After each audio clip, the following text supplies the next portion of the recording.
They're the parts of town that make us popular in faraway places. No city can boast the Garden of the Gods.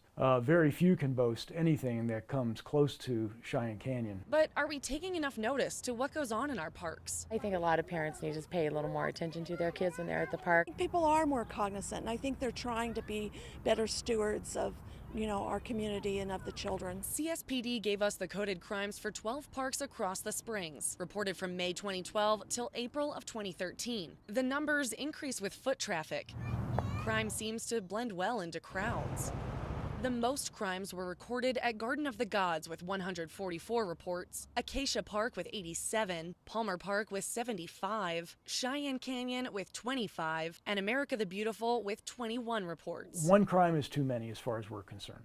Parks Operations and Development Manager Kurt Schroeder says while our common crimes aren't particularly dangerous, alcohol violations, theft, and vandalism, they're not so shocking either. There's no surprises really in the list of crimes. It's just sad. It's unfortunate that it happens. A big trend we saw, theft from motor vehicles. It totaled nearly half the reported crimes. Schroeder says it's easy to have your guard down. I would just tell people, and we're probably guilty of it ourselves, that when we're on vacation, we're not thinking about those things that we ought to as far as taking personal responsibility to protect yourself and your possessions. But even our locals not on vacation, we can't just assume because it's more beautiful or serene that crime isn't happening. I think part of keeping our parks safe for everybody falls on the individuals who are using it. Keep a close eye on your kids. Let them have a great time, but don't be on your cell phones texting and talking on the phone and looking the other way because you just never know. Schroeder says our parks are essentially a microcosm of our society. Crime happens. Crime happens in your community. Parks are part of your community, so it's going to be there. We would hope that it would be